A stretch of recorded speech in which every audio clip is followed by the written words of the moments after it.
வணக்கம். இது big picture. நான் பாலா. கரப்பான் பூச்சி ஜனதா கட்சியினர் மீண்டும் ஜந்தர் மந்தரில் கூடுவதாக அறிவித்திருக்கிறார்கள். இந்த முறை போராட்டத்தில் யார் இலக்கு? தொடர்ந்து சிஜேபி இந்தியாவில் வளர்ந்து வருகிறதா? ஜென்சி இளைஞர்களினுடைய இந்த போராட்டம் உணர்த்தக்கூடிய செய்தி என்ன? விரிவா பார்க்கலாம் இந்த வீடியோல.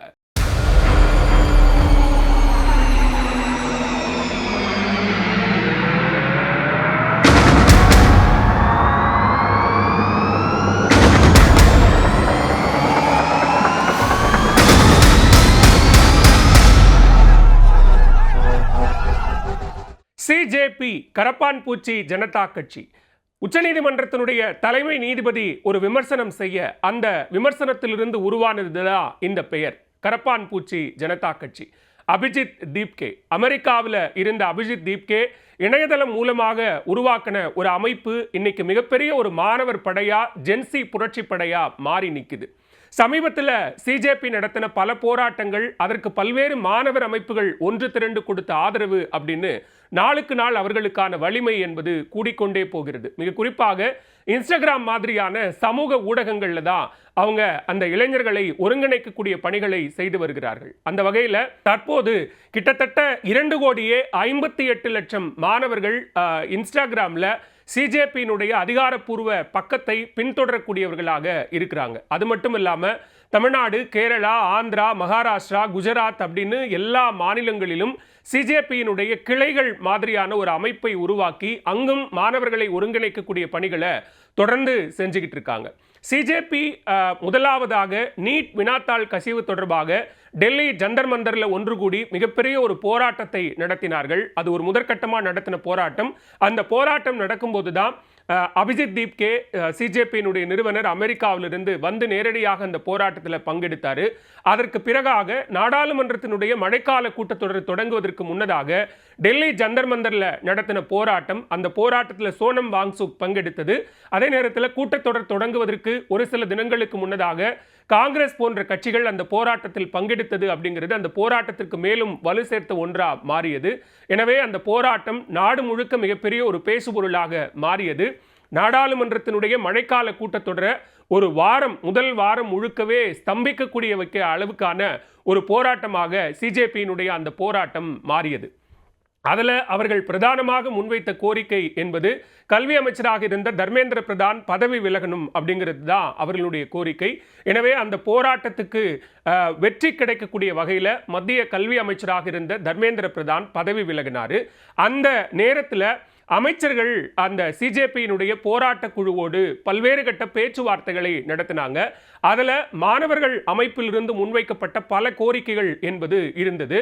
அதில் பிரதானமான கோரிக்கைகள் என்பது இந்த போராட்டத்தில் பங்கெடுத்த மாணவர்கள் மீது போடப்பட்ட வழக்குகளை திரும்ப பெறணும். அந்த மாணவர்கள் பலர் பாதிக்கப்பட்டிருக்கிறார்கள். அது மட்டும் இல்லாமல் இந்த நீட் வினாத்தாள் கசிவு விவகாரம் மற்றும் நீட் தேர்வு விவகாரங்களில் ஏராளமான மாணவர்கள் உயிரிழந்திருக்கிறார்கள். அவர்களினுடைய குடும்பத்திற்கு நீதி கிடைக்கணும் என்பது உள்ளிட்ட பல்வேறு கோரிக்கைகள் சிஜேபி தரப்பிலிருந்து மத்திய அரசிடம் முன்வைக்கப்பட்டிருந்தது.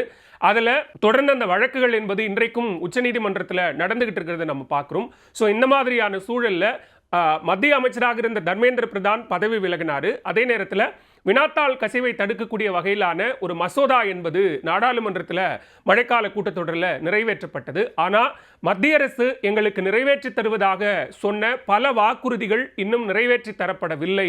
எனவே அந்த கோரிக்கைகளை வலியுறுத்தி மீண்டும் செப்டம்பர் 5 நாங்கள் டெல்லி ஜந்தர் மந்தரில் ஒன்று கூட இருக்கிறோம். உயிரிழந்த மாணவர்களினுடைய குடும்பத்தினர், அவர்களுடைய பெற்றோர்கள் எல்லாம் வரப்போறாங்க.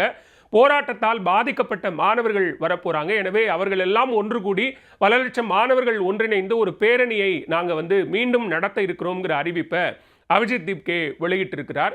ஏற்கனவே அதாவது டெல்லி ஜந்தர் மந்தர் போராட்டத்திற்கு பிறகாக பலகட்ட போராட்டங்களை நாடு முழுக்கவும் இந்த சிஜேபி அமைப்பு மேற்கொண்டு வருகிறார்கள்.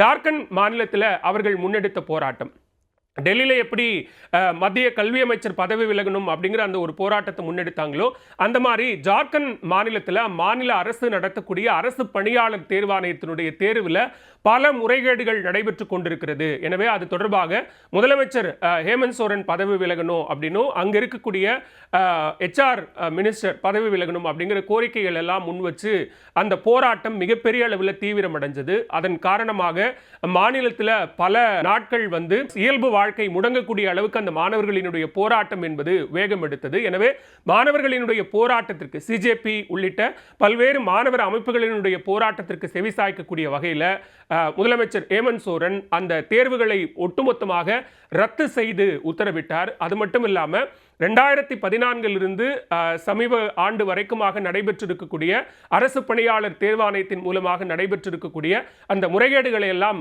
கண்டுபிடிப்பதற்காக சிபிசிஐடி தலைமையில் ஒரு விசாரணை குழுவையும் அமைத்து உத்தரவிட்டிருக்கிறார். இதுவும் சிஜேபிக்கு கிடைத்த இன்னொரு வெற்றி அப்படின்னு அவங்க அதை கொண்டாடுறாங்க.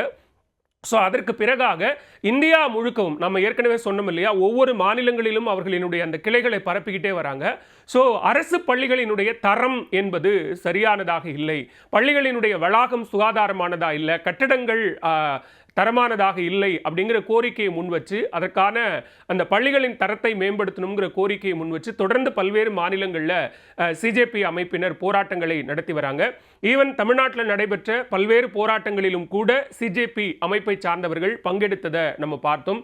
டெல்லியில் போராட்டம் நடக்கும்போதே தமிழ்நாட்டிலையும் உதாரணத்துக்கு இந்திய கம்யூனிஸ்ட் அலுவலகமான பாலநிலத்தில் நடைபெற்ற போராட்டத்திலும் கூட சிஜேபி அமைப்பினர் பங்கெடுத்து கொண்டு அவர்களினுடைய அந்த போராட்டத்துக்கான ஆதரவை வெளிப்படுத்தியதை பார்த்தோம். ஸோ இந்த மாதிரியான சூழலில் தொடர்ந்து சிஜேபி அமைப்பினர் பல்வேறு மாணவர் அமைப்புகளோடு சேர்ந்து நடத்தக்கூடிய போராட்டத்தினுடைய நீட்சியாகத்தான் இப்போ செப்டம்பர் 5 இந்த போராட்டத்தை அறிவித்திருக்கிறார்கள். எனவே இந்த போராட்டத்தில் என்ன இலக்கு? ஏன்னா ஏற்கனவே மத்திய அரசு உடனடியாக அந்த மாணவர் போராட்டத்திற்கு செவிசாய்த்து அமைச்சர்கள் குழுவை அனுப்பி பேச்சுவார்த்தை நடத்தி அந்த கோரிக்கைகளை நிறைவேற்றியதா சொன்ன நிலையில் இன்னும் நாங்கள் முன்வைத்த கோரிக்கைகளை நிறைவேற்றவில்லை அப்படிங்கிற முழக்கத்தோட மீண்டும் களத்திற்கு வருகிறார்கள் கரப்பான் பூச்சி ஜனதா கட்சியினர். விடாமல் அவர்கள் இம்முறை துரத்துவது யாரை? இந்த முறை அவர்கள் முன்வைக்க போகிற கோரிக்கைகள் என்ன?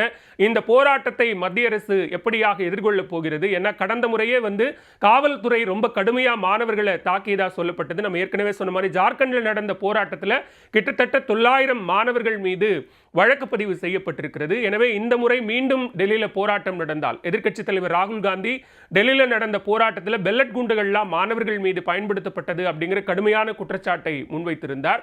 எனவே இந்த முறை மீண்டும் டெல்லி ஜந்தர் மந்தரில் சிஜேபி திரள இருக்கிறார்கள். எனவே அவர்களை மத்திய அரசு எப்படியாக எதிர்கொள்ளப் போகிறது, இந்த கோரிக்கைகளுக்கு எந்த அளவுக்கு அவர்கள் செவிசாய்க்க போகிறார்கள் அப்படிங்கிறது முக்கியமான ஒரு விஷயமா மாறி இருக்கு. ஆனா கிட்டத்தட்ட 2,58,00,000 பேர் சமூக ஊடகங்களில் பின்தொடரக்கூடிய ஒரு அமைப்பா சிஜேபி மாறி இருக்கிறதும் தொடர்ந்து அவர்கள் பல்வேறு விஷயங்களுக்காக களத்தில் இறங்கி தங்கள் போராட்டங்களை தீவிரப்படுத்தக்கூடியதும் முக்கியமான ஒன்றாக பார்க்கப்படுகிறது.